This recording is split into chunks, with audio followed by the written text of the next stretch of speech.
20 hours, gone, every single week. Not to laziness, not to Netflix, to research, to spreadsheets, to reading documents no one should have to read alone. And the worst part? I thought that was just the job.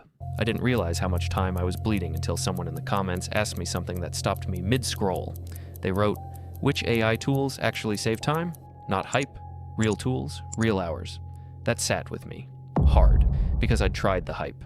I downloaded the apps, sat through the demos, watched the tutorial videos, and still wasted a Tuesday afternoon doing things a machine could have done in 4 minutes. The question deserved a real answer, so I went looking for one. And what I found didn't just change how I work, it changed what I thought was even possible in a workday. Let me show you exactly what I mean. It's 11 p.m. You're trying to research a potential investment. You've got 6 browser tabs open, a PDF from an earnings call, a spreadsheet from last quarter that makes no sense, and a half-finished idea for a tool you want to build. But you can't code. Nobody's coming to fix any of this. It's just you and the screen. You're not unqualified, you're not lazy, you're just buried. That was me, every week. And if you're doing any kind of finance side hustle, trading, investing, freelance analysis, building a newsletter, I'd bet it's been you too. Here's the thing no one says out loud. The problem isn't effort. The problem is that the volume of information required to make smart decisions has quietly outpaced what any one person can manually handle. You're not falling behind because you're doing something wrong.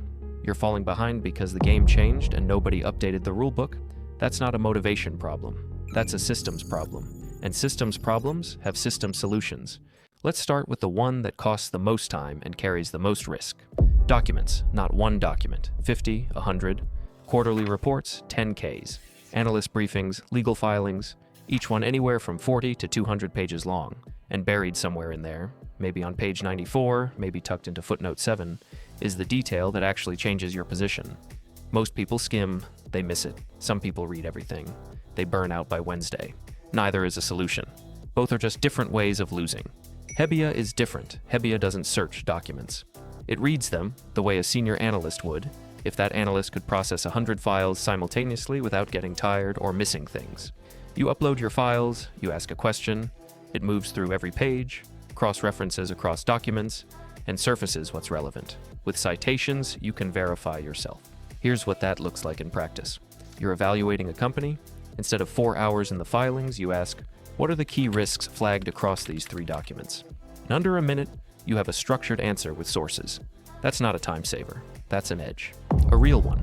The person who finds the footnote on page 94 makes a different decision than the person who didn't. Hebbia makes sure you're the one who found it. You've got your research. Now you need to work with the numbers. This is where most people quietly fall apart. You open a spreadsheet, maybe something you pulled, maybe something someone sent you. The columns don't line up. The dates are formatted 3 different ways. Some rows are just blank. Some numbers are clearly off, but you can't tell which ones without digging, and digging takes time you don't have. So you stare at it. You move things around. You spend 45 minutes doing cleanup before you've even asked a single analytical question. You've seen this. You've lived this. That low-grade frustration of being one formatting problem away from the answer you actually need. The average person spends more time cleaning data than using it, which means the insight, the trend, the comparison, the signal stays invisible. Not because it isn't there, because the noise is louder. Rose AI cuts through it. Rose is a data intelligence platform built for financial data specifically. You connect your sources, describe what you want in plain English, and Rose produces clean, visual, usable output. No formulas, no manual reformatting. You stop wasting mental energy on, is this number right, and start spending it on, what does this mean? That's the move, from noise to signal, from staring to deciding. I want to stop here for a second, because there's something most productivity videos won't say. Time isn't actually the core problem. Think about what happens when you're buried. You're not just slow, you're shut down. You stop generating ideas. You stop seeing opportunities a few steps ahead. You stop asking what if because you're too busy trying to survive the current inbox. That's what sustained overload actually does. It doesn't just cost you hours, it costs you the thinking that would have been worth real money. The tools I'm showing you don't just give you time back, they give you mental space back, the kind of space where your actual best thinking lives. Because the people winning in finance right now aren't necessarily working more hours. They're working inside systems that protect their ability to think clearly. That's the real gap. This one is for everyone who's had a good idea and watched it die. You know the thought, what if there was a tool that tracked X, or automated Y, or gave clients a dashboard showing Z? You can see exactly what it should do. You can picture the interface, you just can't build it, because building it requires code, Code requires a developer, and a developer requires budget you don't have yet, so the idea sits in your Notes app for weeks, then months. Then you find it 6 months later and feel vaguely bad about it. That's not a talent problem, that's a tooling problem. Lovable changes the equation. Lovable is an AI app builder. You describe what you want to create in plain language, and it builds a functioning web application. Real interface, real functionality, something you can actually put in front of users or clients. Concrete example, say you want to build a stock screener with custom filters, or a newsletter landing page with a sign-up form and a lead magnet, or a lightweight dashboard that shows your clients the 3 numbers they actually care about every week. With Lovable, that's not a 6-month project waiting on a developer. That's an afternoon. You're not replacing engineers for complex infrastructure, but for the MVP, for the thing that proves the idea is worth pursuing at all. Lovable gets you there without a single line of code. The ideas that used to die in draft, now they ship. That's not a small thing. That's an entirely different relationship with your own ideas. And now, the one I use most. Every single day, you're sent a report. Maybe it's a 50-page macro outlook from a fund. Maybe it's an industry deep dive someone paid thousands of dollars to produce. Maybe it's a long research article with 14 opinions and very little structure. You need the key points. You have 12 minutes before your next meeting. Old approach, skim, catch maybe half of it, make decisions with incomplete information, and hope the part you missed wasn't the part that mattered. New approach, Claude, you paste in the report, the article, the transcript, whatever it is, and you ask it specific questions. Not summarize this. That's too vague. You ask, what are the 5 most important takeaways for a long-term equity investor?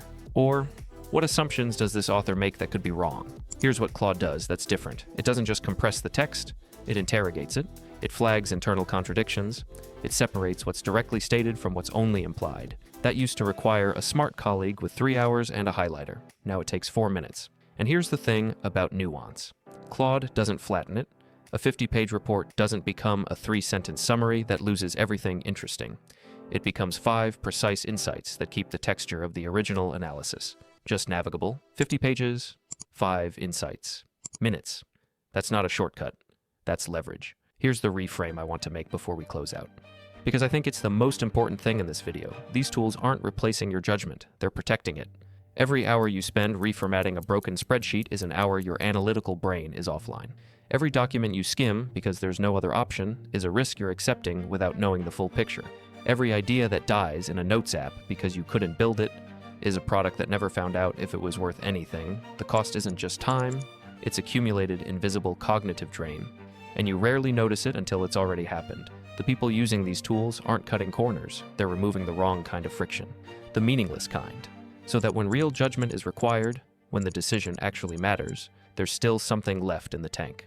Here's the line I keep coming back to. You don't lose to smarter people, you lose to people with better systems. That's the actual shift happening right now. In finance, in analysis, in building, everywhere. So what changed, practically?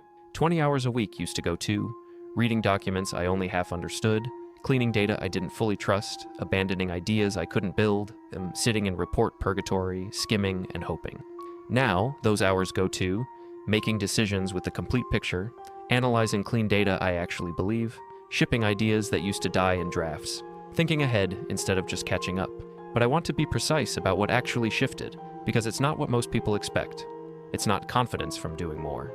It's not the satisfaction of a longer to-do list crossed off. It's something quieter. There's a specific exhaustion that builds when you know you're operating on incomplete information, when the work is always outrunning you, when you're making calls you're not fully sure about. That feeling of being perpetually half a step behind, that feeling is gone. What replaced it is the ability to be deliberate, to look at a decision and know you have what you need to make it well. That's not a productivity outcome. That's a different quality of work. Full stop. Not just time saved, control, real control. Here's what I want you to do, not this week, today. Identify the problem that's costing you the most time right now, the one you quietly dread every time it shows up. Is it documents you don't have time to read? Start with Hebia. Is it data you can't get clean? Try Rose AI. Is it an idea you can't execute alone? Open Lovable. Is it a report sitting unread in your inbox right now? Use Claude. Don't try to implement all 4 at once. That's how people end up with 12 subscriptions, no workflow, and the same problem they started with. Pick the one that fits your actual bottleneck. Use it on a real problem this week. See what you do with the hour you get back. Because once you feel what it's like to work inside a system that's working for you instead of against the clock, you won't go back either.